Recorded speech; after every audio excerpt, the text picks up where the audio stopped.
Salam sejahtera untuk kita semua. Perkenalkan, nama saya Nugraha Tuasagala, NPM S1G 018-077 dari kelas A. Saya ingin menjelaskan mengenai tugas rekayasa proses mengenai jurnal terkait rekayasa bioproses. Judul jurnal saya yaitu variasi pengadukan dan waktu pada pembuatan bioetanol dari pati sorghum dengan proses sakarifikasi dan fermentasi serentak atau SSF. Baiklah, bagian yang pertama yaitu bagian pendahuluan. Pada jurnal ini berisi mengenai 6 poin penting menurut saya, yaitu pertama tentang pengertian dan karakteristik sorghum, hidrolisis, macam-macam hidrolisis, faktor yang mempengaruhi hidrolisis, dan enzim-enzim yang digunakan dalam jurnal ini. Lalu sorghum itu sendiri yaitu sumber daya biji-bijian yang sangat berpotensi sebagai bahan baku produksi bioetanol, di mana tanaman sorghum ini memiliki keunggulan tahan terhadap kekeringan dibanding jenis tanaman kacang-kacangan atau serealia lainnya. Sorghum juga memiliki komposisi karbohidrat sebanyak 73% dan memiliki kandungan pati sebanyak 56 sampai dengan 73%. Pati sorghum itu sendiri terdiri atas amilosa dan juga amilopektin.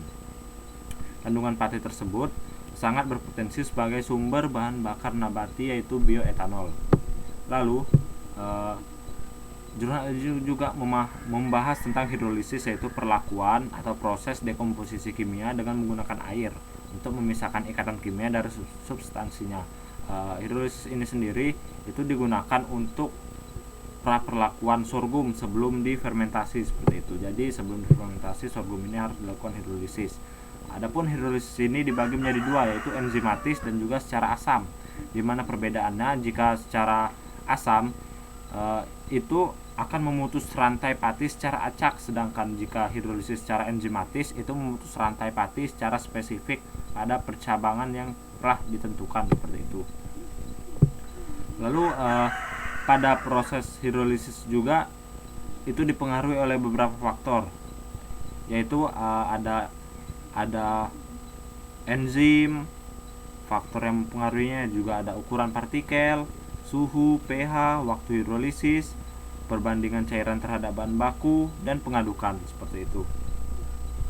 Lalu, pembuatan bioetanol dari sorghum ini menggunakan metode sakarifikasi atau SSF tadi, yaitu menggabungkan tahap hidrolisis dan fermentasi secara bersamaan dalam suatu reaktor. Adapun keuntungan dari proses ini adalah polisakarida yang terkonversi menjadi monosakarida tidak kembali menjadi polisakarida, karena monosakarida langsung difermentasi menjadi etanol dan akan mengurangi biaya peralatan yang digunakan, seperti itu. Adapun dalam penelitian kali ini, enzim yang digunakan adalah enzim komersil jenis baru, yaitu Stargen TM002, dan juga menggunakan Saccharomyces cerevisiae. Dan perbandingan pengaruh kecepatan pengaruh dan konversi bioetanol yang dihasilkan menjadi dasar utama dari penelitian ini. Adapun diharapkan dengan perbandingan pengaruh kecepatan pengaduk dan waktu produksi dalam konversi bioetanol dapat diperoleh pengaruh kecepatan pengaduk dan waktu terbaik untuk menghasilkan bioetanol dengan yield yang tinggi. Itu tadi bagian pendahuluan. Lalu lanjut ke bagian metodologi. Adapun pada bagian metodologi ini memuat beberapa hal penting. Yang pertama itu adalah alat dan bahan yang digunakan. Yang kedua, tahap-tahapan penelitian. Yang ketiga adalah langkah-langkah penelitian yang dilakukan oleh peneliti. Langsung saja.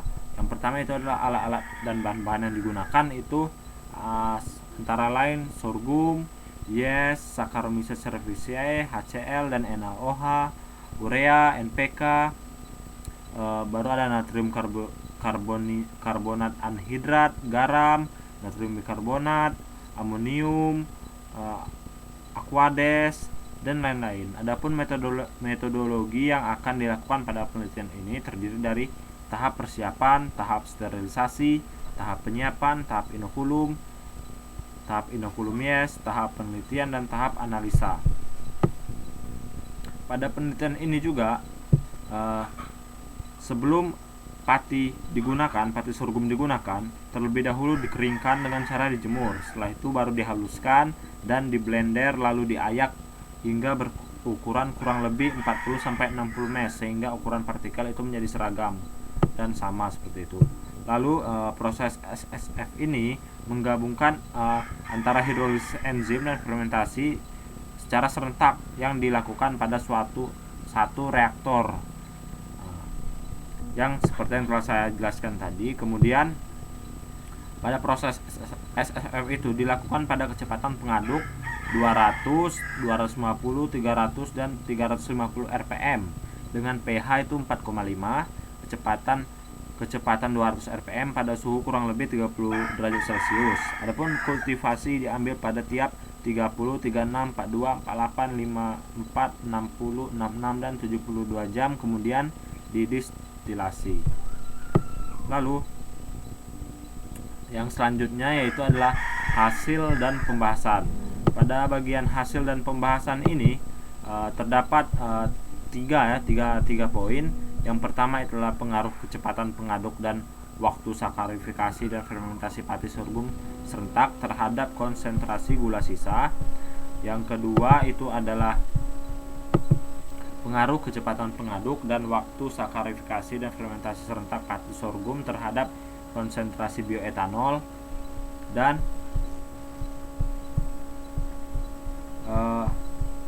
itu ya, dan juga ada perbandingan terhadap peneliti-peneliti yang dilakukan sebelumnya.